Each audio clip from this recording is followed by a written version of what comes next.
Dan mungkin sesi ini saya akan membawakan budaya positif bagi Bapak Ibu yang perlu kita lakukan di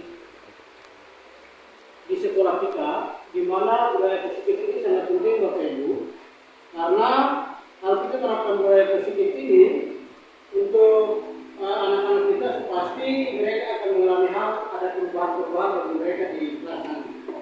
Baik, Bapak Ibu sekalian, saya punya nama Markus Ule, seorang guru penggerak angkatan 9. Jadi Bapak Ibu ini saya punya lain, saya punya nomor telepon bisa dihubungi kalau memang perlu. Nanti kita akan share sama-sama Bapak Ibu. Yang berikut Bapak Ibu, kita melihat ini dia punya nilai kebijakan dalam profil pelajar Pancasila. Jadi Bapak Ibu sekalian, profil pelajar Pancasila itu sangat penting bagi anak-anak kita. Di mana kalau kita terapkan profil pelajar Pancasila bagi anak kita, itu pasti kita akan samakan atau kita combine dengan budaya positif. Budaya positif itu Bapak Ibu paling tinggi di lembaga kita, paling tinggi di sekolah. Di mana kalau kita kembangkan budaya positif baik di lingkungan sekolah maupun di dalam kelas, itu pasti anak-anak pasti merasakan hal yang baik bagi budaya positif itu. Dalam budaya positif itu Bapak Ibu ada motivasi, ada keinginan, ada kerinduan. Yang mana anak-anak pasti merasakan dia punya motivasi yang timbul bagi dia. Di mana anak punya keyakinan untuk bagaimana menjaga kebersihan dalam kelas. Di mana anak punya keyakinan untuk menjaga bagaimana teman yang satu dengan teman yang lain. Itu ya Bapak Ibu ya. Jadi budaya positif itu paling penting Bapak Ibu. Dalam budaya positif Bapak Ibu, karena di lembaga kita ini adalah ada 1-2 orang siswa yang memang dia punya tingkah laku itu dia berbeda-beda dengan teman yang lain.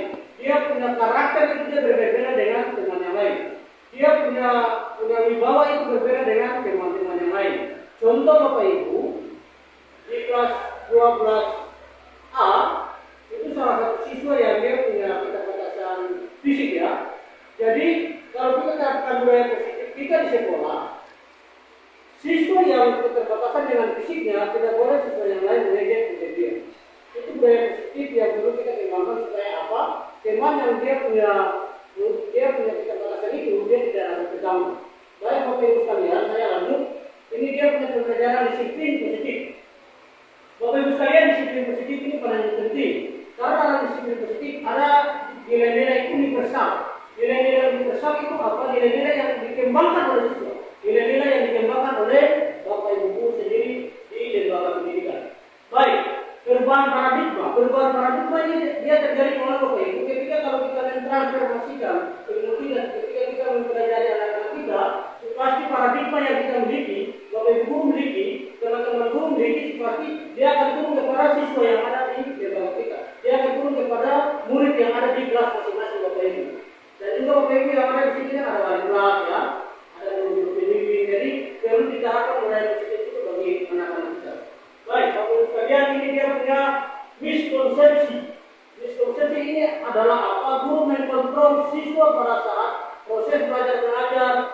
Guru mengkontrol siswa pada saat apel pagi maupun apel pulang. Guru mengkontrol siswa pada saat proses belajar mengajar di kelas. Di mana kalau proses pembagian kelas yang sudah disepakati oleh keinginan kelas tadi Bapak Ibu sudah membuka mengkontrol di tiap-tiap kelompok. Baik, Bapak Ibu sekalian, kita lanjut. Ini dia punya perubahan paradigma, stimulus, respon, dan kontrol. Jadi ini paling penting Bapak Ibu. Respon siswa Bapak Ibu, kalau memang siswa itu respon untuk menerima pelajaran yang Bapak Ibu tidak baik, bagaimana Bapak Ibu menggairahkan mereka? Bagaimana Bapak Ibu memotivasikan mereka? Supaya mereka juga menerima apa yang Bapak Ibu kasih, apa yang Bapak Ibu ajarkan, mereka bisa menerimanya dengan baik. Lalu yang berikut Bapak Ibu, teori kontrol. Teori kontrol ini Bapak Ibu, kita berusaha memahami pandangan orang lain tentang dunia.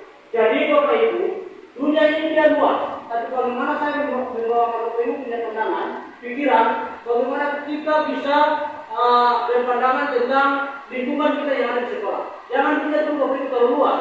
Pandangan kita di sekolah, apa yang kita harus buat bagi anak kita, apa yang kita harus bikin bagi anak kita.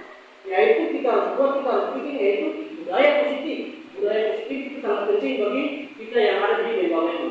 Baik, Bapak Ibu sekalian, ini disiplin positif. Jadi disiplin positif dia beda dengan stimulus paradigma respon ya Bapak Ibu ya. Ini Jadi dia punya disiplin positif. Yang mana ada tindak mengontrol orang lain, hanya Anda yang bisa mengontrol diri Anda. Jadi Bapak Ibu, disiplin positif itu bukan saja kita mengontrol diri kita, tetapi bagaimana kita selalu mau mengontrol orang lain juga. Kita selalu mau melakukan hal yang baik bagi orang lain. Supaya apa? Disiplin positif ini dia berjalan. Disiplin positif ini dia jalan sesuai dengan arah dan kebijakan-kebijakan yang dilakukan oleh lembaga. Baik. Apakah makna disiplin? Jadi makna disiplin ini paling penting, betul Bapak Ibu? Betul ya? Makna disiplin positif ini paling penting. Karena kalau disiplin positif itu dia punya maknanya itu kita disiplin masuk tepat waktu, belajar sesuai dengan ketentuan di kelas, ya, tugas kumpul tepat waktu. Ini kita berikan kepada anak-anak. Ya Bapak Ibu ya, yang saya kasih nanti Bapak Ibu aplikasikan di kelas. Dimana kalau Bapak Ibu buku tiket, pasti Bapak Ibu disiplin positif itu maknanya itu adalah apel tepat waktu, pulang tepat waktu, kumpul tugas tepat waktu, dan ajar anak-anak di kelas itu sesuai dengan kultur budaya kita masing-masing. Baik, yang berikut Bapak Ibu, ini nilai kebijakan dalam COVID